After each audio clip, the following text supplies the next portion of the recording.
திமுகவுடைய பொருளாதாரமே டாஸ்மார்க்கை நம்பி தான் இருக்கு. 50 சாராய ஆலைகள், 50,000 கோடி ரூபாய் வியாபாரம். செந்தில் பாலாஜி நேருவும் தான் திமுகவுக்கு தேவைப்படுகிறது. 15,000 கோடி ரூபாய் இந்த தேர்தலில் கள்ளப்பணம் சாராய வியாபாரிகளிடமிருந்து நீங்கள் விளையாட போகுது. விசாகனுடைய வேலை என்னன்னா, டாஸ்மார்க்கில் 50,000 கோடி ரூபாயை நீங்கள் சொல்கிற கணக்கெல்லாம் பார்த்தா 1000 கோடியை தாண்டு போல. 1000 கோடியெல்லாம் குறைவு. ஒரு தொகுதிக்கு 40 கோடி மக்களுக்கு கொடுக்கறதுக்காக மட்டும் பணம் வச்சுருக்காங்க. திமுக வந்து எதிர்க்கட்சியாக இருக்கும்போது மது ஒழிப்புக்குன்னு கருப்பு கொடி கட்டிட்டு கருப்பு சட்டை போட்டுட்டுலாம் போராடினாங்க. ஆனால் நீங்கள் சொல்கிறதுக்கும் இதுக்கும் மிகப்பெரிய முரணாக இருக்கு. அதை வந்து முதல் கையெழுத்த மது ஒழிப்புன்னு சொன்னாரா இல்லையா? இன்னும் கையெழுத்து போட பேனா கிடைக்கலையா, இல்லை பேனா இங்கே ஊற்றலையா? செந்தில் பாலாஜி தான் எத்தனை கோடி வேணும்னாலும் தேர்தல் நிதியை விரட்டி கொடுக்கக்கூடிய நபர் செந்தில் பாலாஜிங்கிறத முதலமைச்சர் பல முறை தெளிவாக தெரிஞ்சுக்கிட்டார். விஷன் 200னா 200 சீட்டு, 200 சீட்டுக்கு 10,000 கோடி திமுகவுடைய கஜானா இப்போ ரெடியாக இருக்கு.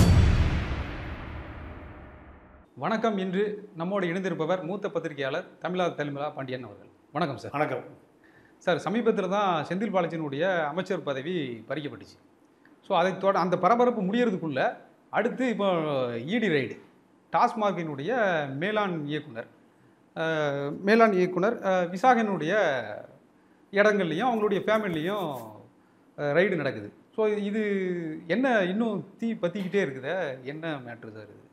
இல்லை, இப்போ திமுகவை பொறுத்தவரை திமுகவினுடைய பொருளாதாரமே டாஸ்மார்க்கை நம்பி தான் இருக்கு. 50 சாராய ஆலைகள், 50,000 கோடி ரூபாய் வியாபாரம்.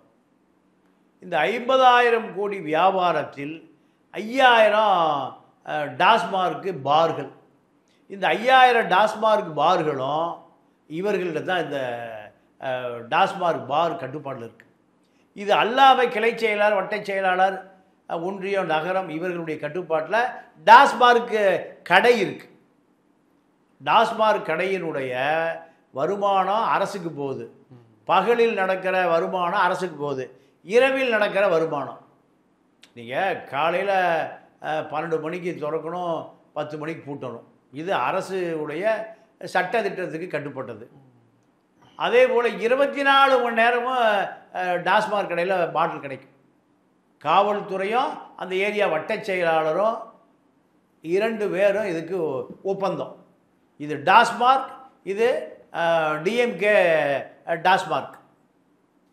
இது அரசுக்கு வருமானம் போது அரசு அதிகாரிகள் இதை கண்காணிக்கிறார்கள்.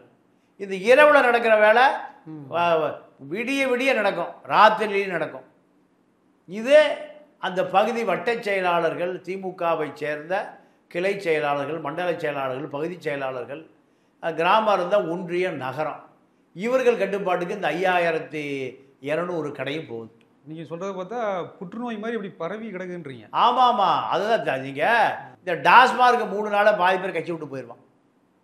அதே போல் மணலை ஒழிச்சிங்கன்னா பாதி சட்டமன்ற நாடாளுமன்ற உறுப்பினர்களை கட்சி விட்டு போயிடுவான்.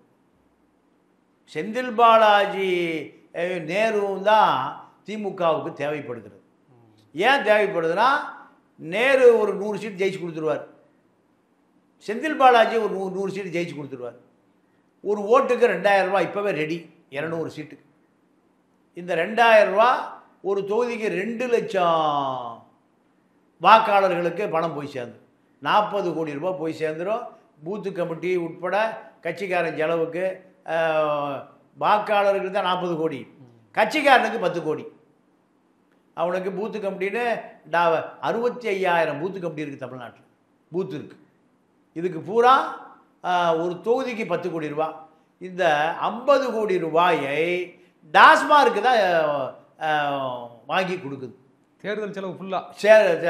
அதாவது தேர்தல் ஆணையத்துக்கான செலவு இல்லை, கட்சிக்காரனுக்கான தேர்தல் செலவு. அதான் ஆளுங்கட்சி 10,000 கோடி, 15,000 கோடி ரூபாய் இந்த தேர்தலில் கள்ளப்பணம் சாராய வியாபாரிகளிடமிருந்து நீங்கள் விளையாட போகுது.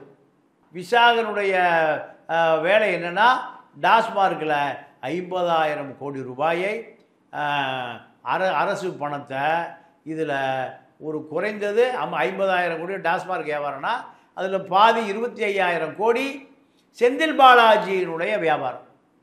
பாட்டிலுக்கு 10 ரூபா, ஒரு நாளைக்கு 10 கோடி ரூபா வருது. ஏற்கனவே விசாகன் மேலே கண்காணிப்பு இருந்துச்சா என்ன?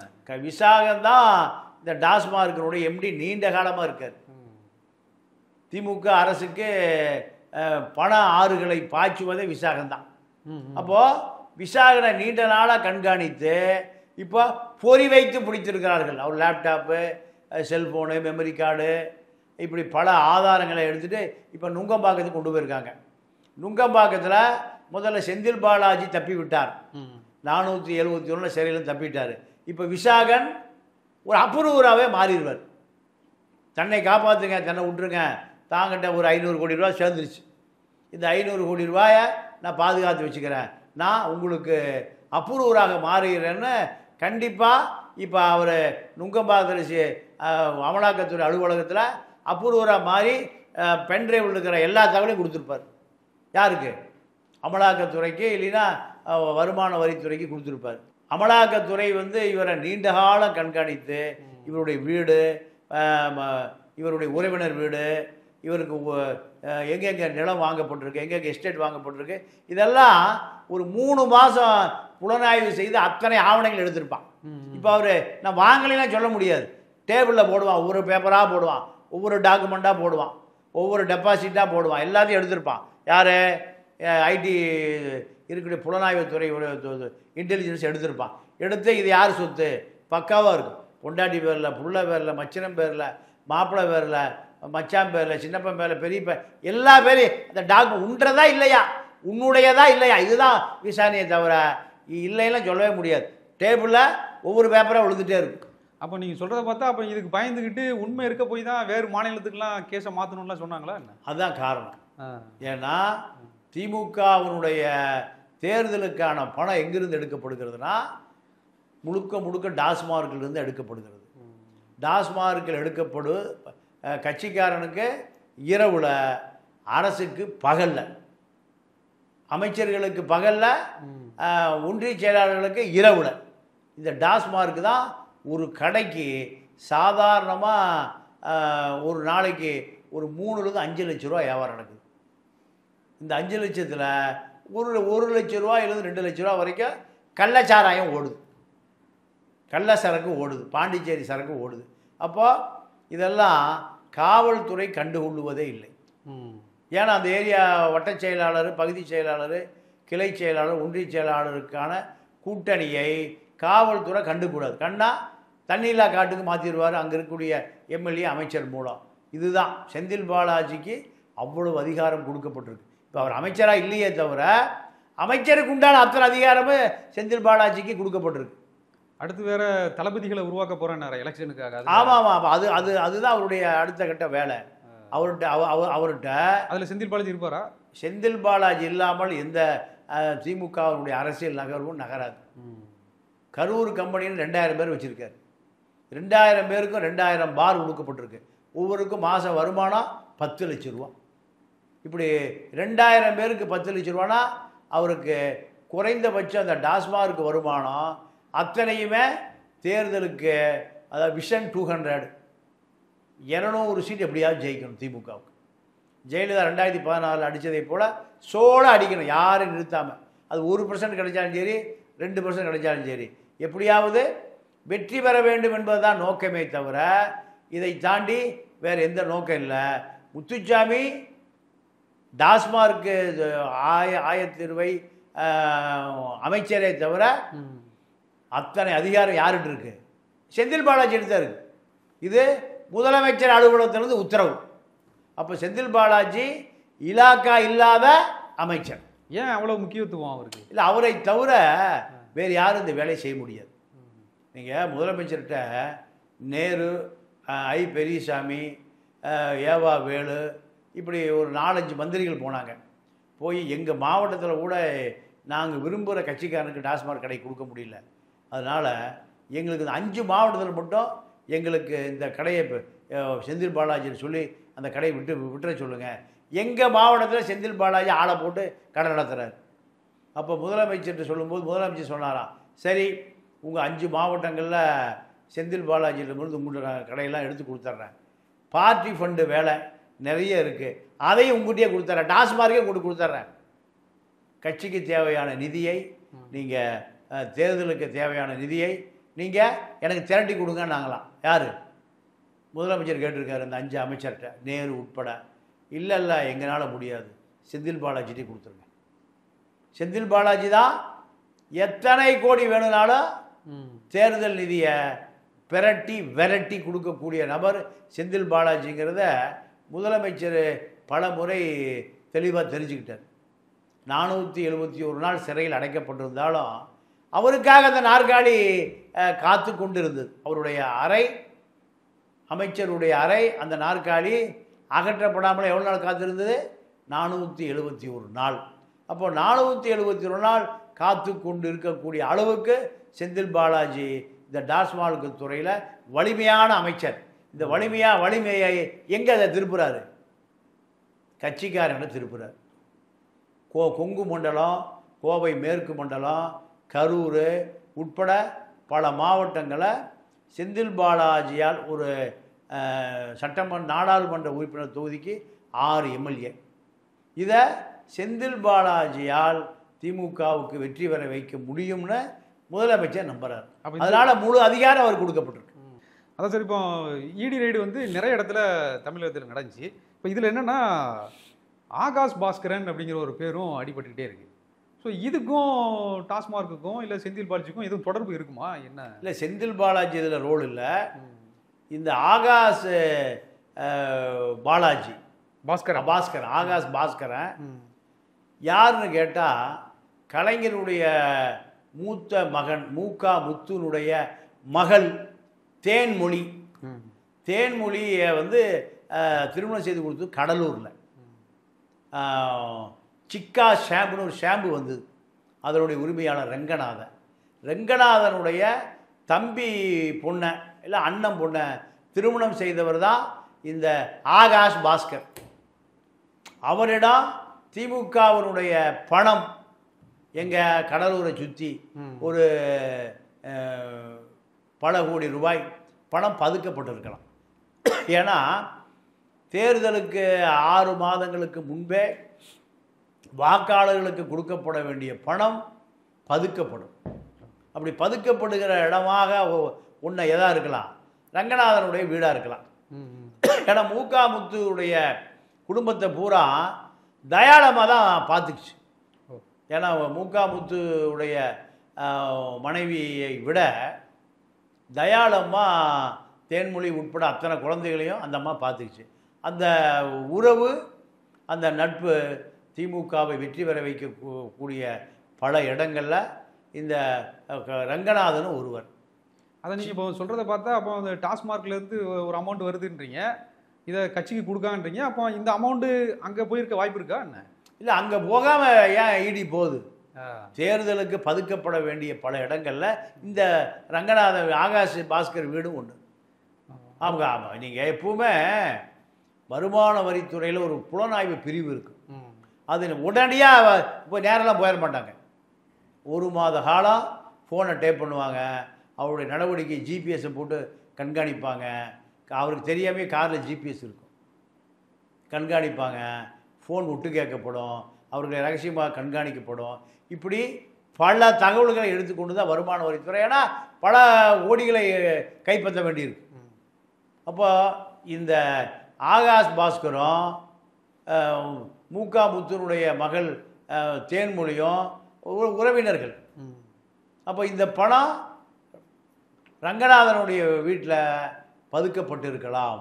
அதன் காரணமாக கூட இந்த ரெய்டு நடப்பதற்கான வாய்ப்பு இருக்குது. ஏன்னா உறவினர்கள் வீடுகளில் தான் அந்த பணம் பதுக்கப்படும். கட்சிக்காரன் வீட்டில் பதுக்கினீங்கன்னா அவன் பணத்தை எதுவும் வேறு கட்சி போயிடுவான். அதனால் கட்சிக்காரனை நம்புறதில்லை. இப்போ யாரை நம்புகிறாங்க? உறவினர்களை. இந்த உறவினர்கள் வீடுகளில் தான் பணம் பதுக்கப்படுகிறது. அது காரணமாக கூட இந்த ஆகாஷ் பாஸ்கருடைய வீடு பரிசோதனை அது ஒரு காரணமாக கூட இருக்கலாம்.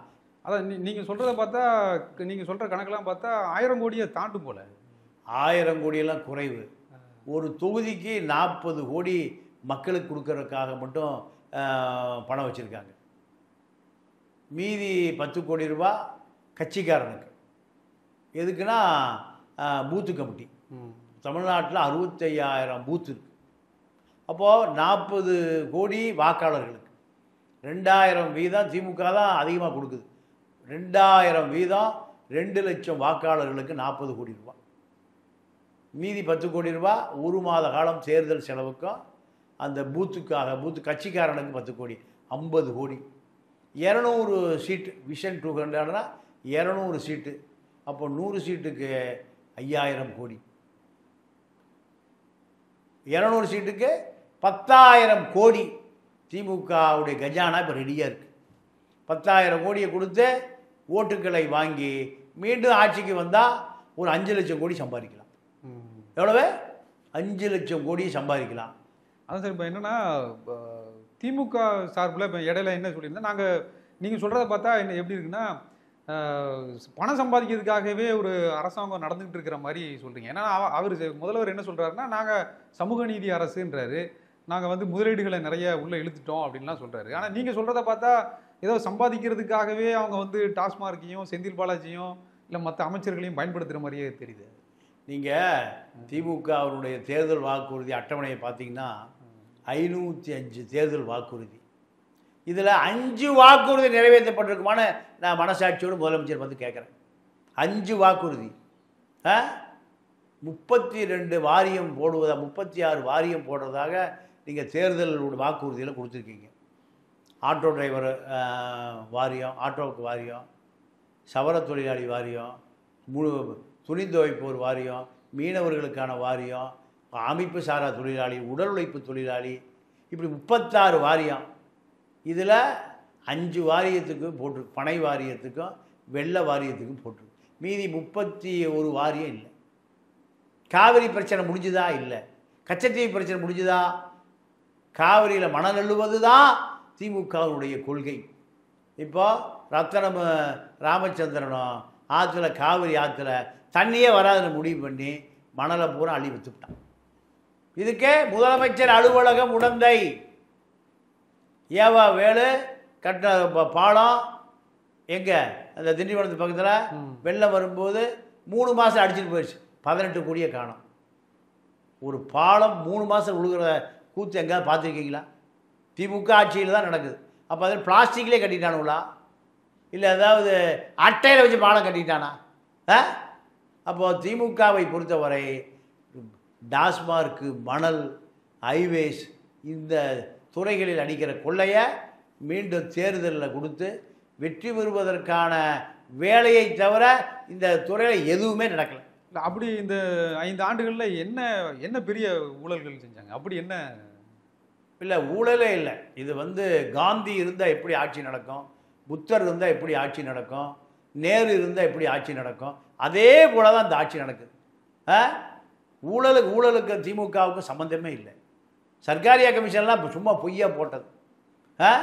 கருணாநிதி மீது ஊழல் என்பது ஊழலுக்கும் திமுகவுக்கும் தொடர்பே இல்லை. அதிமுகவில் இருந்த 10 அமைச்சர் திமுகவில் இருக்கான். செந்தில் பாலாஜி, சேகர் பாபு, ரகுபதி, KKS சார், ஏவா வேலு, பட்டியல் அடிக்கிட்டே போகலாம்.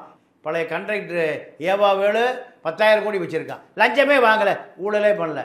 இப்போ லால்குடியில் வத்தல் மிளகா வியாபாரம் பண்ண நேரு பில் கிளின்டன் கூட பார்ட்னர். ரியல் எஸ்டேட்டு நியூயார்க்கில் யார் ரியல் எஸ்டேட்டு பில்லு, அதாவது ட்ரம்ப்பு தான் ரியல் எஸ்டேட்டு. எங்கே ட்ரம்ப் டவர்னு இருக்குது நியூயார்க்கில். இப்போ அடுத்து நேரு டவர். நெப்போலியன் எங்கே இருக்கார்? இப்போ அமெரிக்காவில் தான் இருக்கார். 1000 ஏக்கரா பண்ணை வீடு, 10 பண்ணை வீடு. எங்கே திரும்பினாலும் சென்னையில் காவேரி மருத்துவமனை நேருது. அப்போலோ மருத்துவமனை இப்போ அவருக்கு வீட்டுக்கு விற்றுட்டு போக போகிறார். ஏது இந்த பணமெல்லாம்? ஊழலே பண்ணல, நேர்மையாக இதெல்லாம் சம்பாரிச்சது. மண் வெட்டி மூட்டை சுமந்து நேரு சம்பாரிச்சது. செந்தில் பாலாஜிக்கு பல கோடி ரூபாய் சொத்து எப்படி வந்தது? இப்படி பட்டியல் எடுத்தீங்கன்னா ஊழலே பண்ணாத அந்த நபர்கள்ட்ட ஜி ஸ்கொயரில் நீங்கள் தமிழ்நாடு, கர்நாடகா, ஆந்திரா, தெலுங்கானா எங்கே திரும்பினாலும் ஜி ஸ்கொயர் போர்டு தான் இருக்குது. எனக்கு தெரிய திருப்பூரில் ஓட்ட டிவி விற்றுட்டு இருந்த ராமஜெயம் 1 லட்சம் கோடி இன்றைக்கி வச்சுருக்காரு இந்த லேண்டு நிலத்தில். ஏது பணம்? ஊழலே பண்ணல, எவனை போகிறான் எழுதி வச்சுட்டே போயிட்டான். இப்படித்தான். அதனால் உங்களுடைய கணக்குப்படி திமுகவுக்கு ஊழலுக்கு தொடர்பே இல்லை. அதான் சார், இப்போ இந்த இடியில் வேற யாரெல்லாம் சிக்க வாய்ப்பு இருக்குது? இல்லை, இடியை பொறுத்த வரைக்கும் இந்த டாஸ்மார்க் வழக்கில் டாஸ்மார்க் அமைச்சர் 50 டாஸ்மார்க் கம்பெனிகள் சாராய ஆலைகளில் எப்பவுமே இப்போ அதிகமான சரக்கு விற்கிற ஆள் யாருன்னு கேட்டிங்கன்னா திமுகவை சேர்ந்த TM Jayamurugan, TR Baalu company, Kals, Kings Distilleries, இப்படி ஜெகத் ரட்சகனுடைய அக்காடு டிஸ்டிலரிஸ், இப்படி ஒரு 10 கம்பெனி தான் இந்த டாஸ்மார்க் தொழிலையே கட்டுப்படுத்துகிறது. இவங்க உள்ளே வருவாங்களா? யார் இவங்கெல்லாம்? இந்த டீம்லாம் உள்ளே வர வாய்ப்பு இருக்கான்ற? எதுக்குள்ள? இடி ரைடுக்குள்ள இல்லை, இவங்க தான் அதிகமாக திமுக கவர்மெண்ட்டில் அதிகமாக சரக்கு விற்கிறதே இவங்க சரக்கு தான். அப்போ சரக்கு இவர்கள் விற்றா இவர்கள் அதிகமான லஞ்சத்தை திமுக கொடுப்பாங்க. எதுக்கு? தேர்தல் நிதி. அப்போ விசாகன் என்ன பண்ணுவார்? நான் ஸ்டேட்மெண்ட் கொடுத்துட்டு இருப்பார். இப்போ எடுத்துகிட்டு இருப்பாங்க விசாகன் ஸ்டேட்மெண்ட்டு. இல்லைன்னா ஐஸ் பாரில் படுக்க வச்சுருப்பாங்க. ஐஸ் பாரில் படுக்க வச்சு 1 மணி நேரம் படுக்க வச்சா விசாக எல்லாத்தையும் சொல்லிடுவார். ஜெகத் ரட்சகன் எவ்வளோ கொடுத்தாரு, டிஆர் பாலு எவ்வளோ கொடுத்தாரு, டிஎம் ஜெயமுருகன் எவ்வளோ கொடுத்தாரு, எல்லாத்தையும் ஐஸ் பாரில் சொல்லியிருப்பார். இதை பூரா வீடியோ எடுத்திருப்பான். அடுத்து அவர்களுக்கு அந்த ஐஸ் பார் காத்திருக்கு. சிபிஐ நம்ம ஏட்டையா மாதிரி குச்சி அடிக்க மாட்டான். உண்மையை சொல்கிறான்னு நம்ம ஊர் ஏட்டையாக தான் அடிப்பார் போலீஸ் ஸ்டேஷனில். அவன் அப்படி இல்லை. சிபிஐ என்ன பண்ணுவான்? ஐஸ் பாரில் படுக்க வச்சுருவான். ரத்தமெல்லாம் உறைஞ்சி போயிடும். இதுதான் இப்போ விசாரணைக்கு நடந்துகிட்ருக்கு. அதான் சரி, இவங்க திமுக வந்து எதிர்க்கட்சியாக இருக்கும்போது மது ஒழிப்புக்குன்னு கருப்பு கொடி கட்டிட்டு கருப்பு சட்டை போட்டுட்டுலாம் போராடினாங்க. ஆனால் நீங்கள் சொல்கிறதுக்கும் இதுக்கும் மிகப்பெரிய முரணாக இருக்கு. அதை வந்து முதல் கையெழுத்த மது ஒழிப்புன்னு சொன்னாரா இல்லையா? ஆமாம். இன்னும் கையெழுத்து போட பேனா கிடைக்கலையா? இல்லை பேனா இங்கே ஊற்றலையா? 4 ஆண்டு காலம் மதுக்கடை. நீங்கள் செந்தில் பாலாஜி வந்து என்ன செய்ய சொன்னார்? இன்னைக்கு கடையை அதிகப்படுத்துனார். கல்யாண கச்சேரி நடக்குது இல்லை, கல்யாண மண்டபம், அங்கே பார் ஓப்பன் பண்ணுன்னார். சொன்னாரா? பொதுமக்களில் கடுமையான எதிர்ப்பு வந்த பிறகு அந்த திட்டம் நிறுத்தி வைக்கப்பட்டது. கல்யாண வீட்டில் வர்றவன் பூராமல் கல்யாண வீட்டுக்கு வர்றவன் மண்டபத்திலேயே பார். இவன் முன்னாடி பச்சை சேலை கட்டியிருப்பா, அடுத்த முன்னாடி பச்சை சேலை கட்டியிருப்பா.